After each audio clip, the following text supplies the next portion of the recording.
As the Russo-Ukrainian War grinds into its fourth calendar year, a grim milestone has been reached, casting a long shadow over any immediate prospects for peace. Ukrainian President Volodymyr Zelenskyy announced this week that Russian casualties have soared past the 1 million mark. This staggering figure, encompassing both killed and wounded personnel, aligns with estimates from Western defense officials, including the UK Ministry of Defense, which reported approximately 250,000 Russian deaths.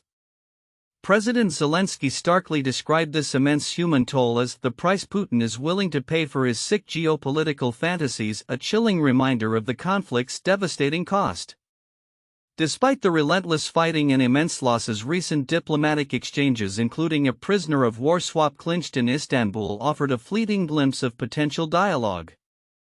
Russian President Vladimir Putin reportedly informed his U.S. counterpart Donald Trump of Moscow's readiness for a new round of peace talks after June 22, following the completion of these exchanges. However, Ukraine's leadership has remained conspicuously silent on its willingness to engage in further discussions, a clear indication of the deep-seated mistrust and maximal demands that continue to plague any path to a comprehensive peace settlement. Indeed, the re-election of Donald Trump to the U.S. presidency was initially perceived by some notably political scientists, Sunny Shuhing Lo, as a potential window of opportunity to end the conflict. The second Trump administration has adopted a critical stance towards the previous Biden administration's robust support for Ukraine, driven by concerns over alleged Ukrainian corruption and a foreign policy rooted in America First principles. Trump's well-documented cordial relationship with President Putin suggested a pivot towards befriending Russia, moving the U.S. from a staunch military backer of Kiev to a more ambiguous intermediary role. This shift was underscored by an Oval Office meeting between Trump Vice President J.D. Vance and President Zelenskyy, which, according to Lo, signaled U.S. dissatisfaction with the Ukrainian government. The subsequent mineral resource agreement between the U.S. and Ukraine, ostensibly for post-war reconstruction, has been met with skepticism by critics who view it as a superpower potentially exploiting Ukraine's vulnerable position, especially given that many of the critical mineral resources are located in eastern regions currently under Russian occupation. This perceived U.S. foreign policy U-turn has sent shockwaves through core European states, including the UK, France and Germany, who remain steadfast in their determination to support Ukraine militarily and economically. UK Prime Minister Keir Starmer, French President Emmanuel Macron and German Chancellor Friedrich Merz have actively lobbied President Trump, urging him to maintain support for Kiev and avoid leaning towards Moscow. Their efforts appear to have had some effect, as Trump, after an initial failure to reach a deal with Russia, publicly declared Putin not serious about an agreement and threatened severe sanctions. This oscillating U.S. position, however, has triggered deep unease among traditional European allies, leading to concerns about Washington's stability and reliability in resolving the Ukrainian impasse. At the heart of the deadlock lie the irreconcilable maximal demands from both sides. Russia insists on the U.S. recognizing its annexation of Crimea and the absorption of the four eastern Ukrainian regions, Donetsk, Luhansk, Zaporizhia and Kherson, into its territory. These regions, particularly Donetsk and Luhansk, with their valuable coal deposits, have seen pro-Russian separatist activities since 2014, and their annexation was formally announced by Russia in September 2022. Ukraine vehemently rejects these territorial claims, viewing acceptance as tantamount to military and political surrender, especially since these oblasts are not fully occupied by Russian forces. Kiev's continued military operations, such as the recent spiderweb operation that successfully damaged 41 Russian military aircraft, underscore its strategy of continuous resistance to maximize bargaining power at any negotiating table. Crucially, Russia also demands a halt to NATO expansion, particularly Ukraine's potential membership. Moscow views NATO's post-Soviet eastward enlargement as an existential security threat, asserting that the 2022 invasion was a preemptive measure to prevent Ukraine from becoming a NATO buffer state against Russian interests. From Ukraine's perspective, however, having been territorially invaded, some form of military protection, potentially from NATO, is now essential to deter further Russian aggression. This demand is met with profound distrust by European states, including NATO members like Estonia, Latvia, and Lithuania, who fear Russia's long-term territorial ambitions to restore the boundaries of a greater Russia or the former Soviet Union. Additionally, Russia demands presidential elections in Ukraine and the lifting of Western economic sanctions, both of which are deemed unacceptable by Kiev without significant Russian concessions. With the current impasse, the prospect of a peaceful settlement remains exceedingly difficult. Ukraine continues to rely on the steadfast support of the UK, France, and Germany to both rein in the Trump administration and provide critical military aid. The humanitarian toll is immense, with millions displaced and cities flattened by bombardments. President Zelenskyy has urged Western nations to tighten sanctions on Russian oil exports, advocating for a reduction in the oil price cap from $60 to $45 per barrel.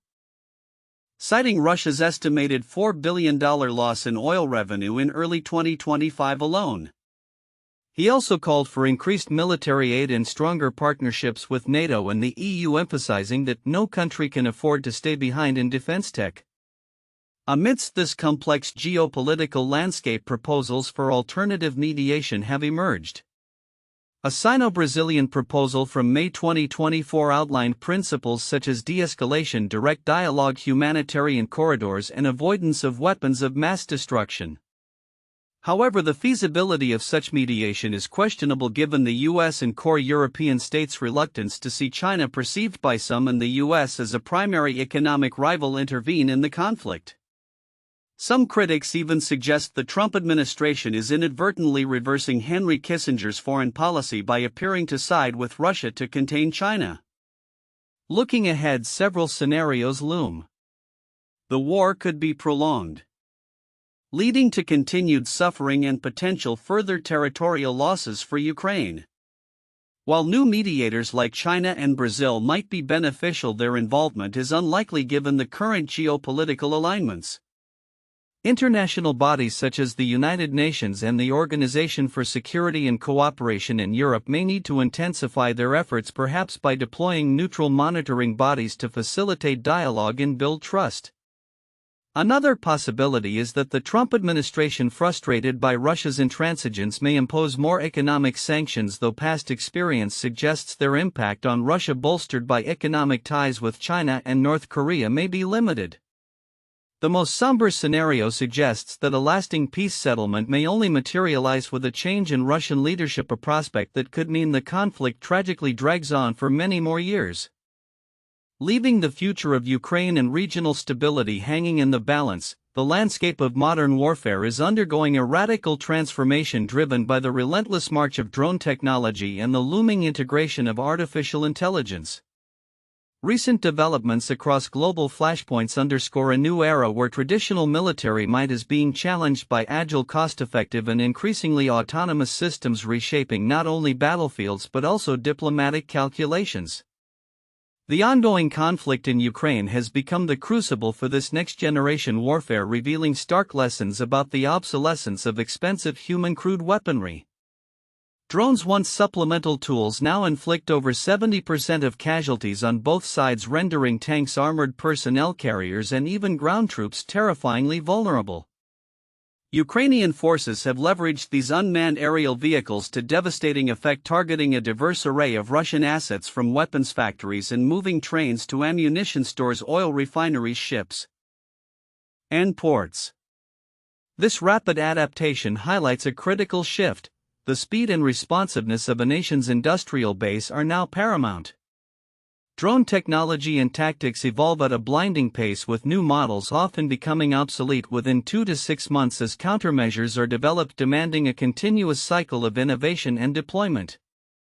Ukraine, benefiting from a robust startup ecosystem, has developed a revolutionary model of weapons research and development characterized by direct, continuous communication between frontline units and drone producers. This year alone, Ukraine is projected to produce more than 4 million drones, many of which did not exist even a year ago, showcasing an agility that traditional defense industries struggle to match. Russia too has adapted, increasingly relying on private startups to bolster its drone capabilities. This technological arms race is inextricably linked to broader geopolitical dynamics. On June 14, U.S. President Donald Trump and Russian President Vladimir Putin engaged in a 50-minute phone call, a conversation that spanned critical global tensions. While Russian state media citing Ushakov reported a focus on the dangerous escalation of the situation in the Middle East, Trump later clarified on Truth Social that Iran was the primary topic. The call occurred amidst continued aerial exchanges between Israel and Iran following Israeli strikes on Tehran's nuclear sites and military leadership. Trump stated that the U.S. military is on high alert, prepared to defend itself or Israel should Iran retaliate. Regarding Ukraine, Ushakov noted Russia's readiness to continue negotiations with the Ukrainians as agreed after June 22, with Trump expressing interest in a speedy end to the conflict. However, despite Trump's earlier two-week deadline for peace, Russia has intensified its drone and missile attacks on Ukraine, underscoring the complexities of de-escalation. The phone call also touched upon prisoner swaps, with a significant exchange occurring on June 14, including Ukrainian soldiers captured during the 2022 defense of Mariupol. The escalating role of drones has profound implications for global power structures and security. China's dominance in the global drone industry, supplying an estimated 80% of the electronics used in Russian drones, presents a strategic challenge for the West. While Ukraine has significantly reduced its reliance on Chinese components, the sluggishness of U.S. and European defense R&D and procurement in this domain is a critical vulnerability. As Charles Ferguson of Euromaidan Press aptly puts it, U.S. and NATO now desperately need Ukraine for its drone expertise. Looking ahead, the integration of artificial intelligence promises to accelerate this transformation exponentially. The recent Ukrainian operation, involving 117 drones, though effective, saw roughly half defeated by Russian jamming due to reliance on radio communication with operators. With AI-controlled autonomous drones, the need for human pilot communication is eliminated, negating jamming as an effective countermeasure in drastically increasing drone range and lethality. Experts like Stuart Russell, an AI specialist at the University of California, Berkeley, have long warned about the dystopian potential of small mass-produced AI-controlled drone weapons dramatized in films like Slaughterbots. Russell's concerns about the ease of targeting individuals based on facial recognition or even religious symbols underscore the ethical minefield that autonomous weapons present. While current AI functionality demands significant computing power and expensive components, the rapid advancements in putting AI capabilities into everyday phones suggest that these powerful processors will soon be cheap and small enough for widespread integration into drone weapons. This trajectory, coupled with China's near monopoly on the supply chain for both phones and drone weapon components, excluding AI processors, paints a stark picture for Western defense establishments. The ongoing drone wars, epitomized by operations like Ukraine's deconstruction of Russian drone factories with fire and steel, and the cost-effective prowess demonstrated by both sides, signify that the future of warfare will be fought not just with traditional armaments but with agile, intelligent, and increasingly autonomous systems, demanding a fundamental rethink of defense strategies and potentially the urgent need for international arms control. In a surprising diplomatic overture that underscored the escalating tensions in the Middle East, Russian President Vladimir Putin extended birthday wishes to former U.S. President Donald Trump on June 14, 2025, with their conversation quickly pivoting to the volatile conflict between Israel and Iran. The call, which coincided with Trump's 79th birthday, highlighted the complex interplay of personal diplomacy and critical geopolitical flashpoints, drawing immediate global attention. According to Trump, who relayed details of the morning phone call via Truth Social, the primary focus of their extensive discussion was the ongoing conflict in the Middle East. President Putin called this morning to very nicely wish me a happy birthday, but to more importantly talk about Iran, a country he knows very well, Trump stated, adding that he and Putin talked at length. The Kremlin, through aide Yuri Ushakov, confirmed the call, noting that President Putin condemned Israel's military operation against Iran and expressed serious concern about a possible escalation of the conflict, which would have unpredictable consequences for the entire situation in the Middle East. Trump for his part described events in the Middle East as very alarming, echoing Putin's sentiment that the war should end.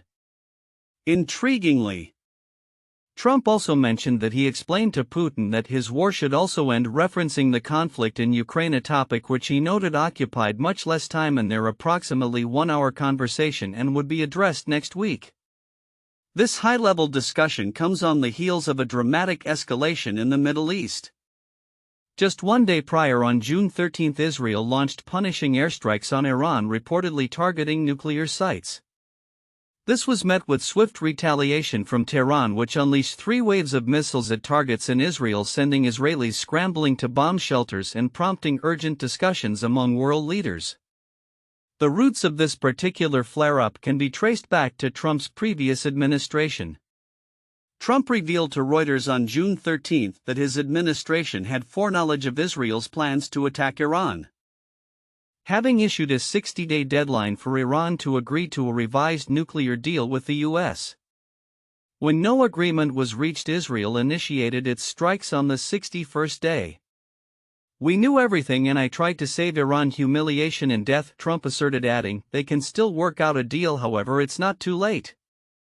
Both leaders, according to Ushakov, did not rule out a return to negotiating tracks on Iran's nuclear program, signaling a potential diplomatic avenue amidst the escalating military exchanges.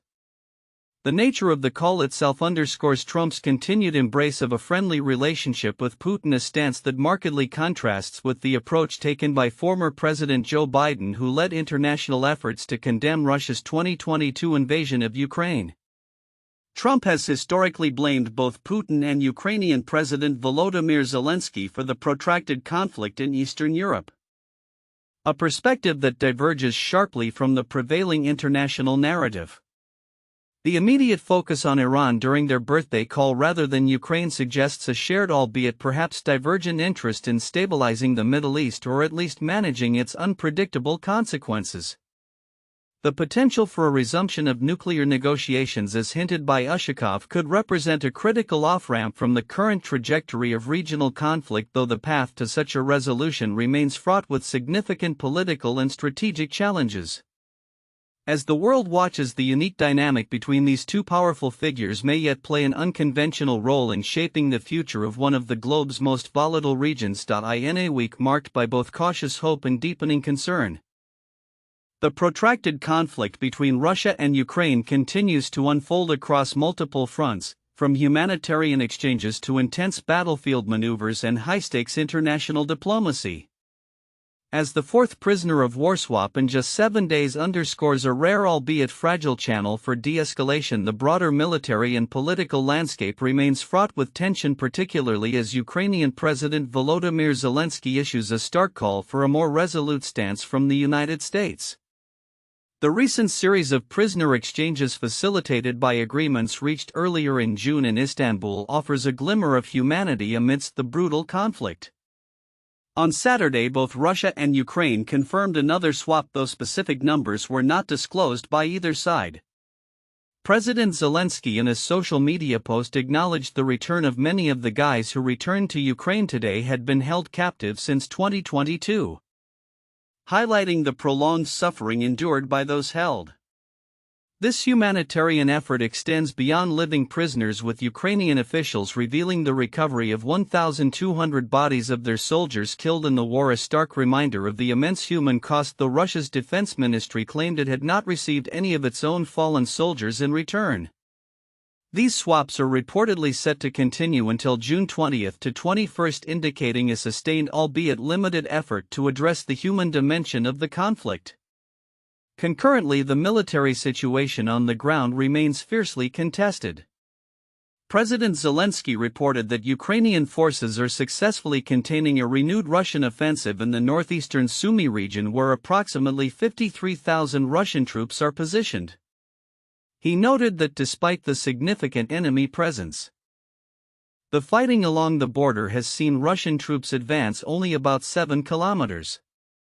This push is reportedly part of Moscow's broader strategy to establish a buffer zone in the Sumy and Kharkiv regions.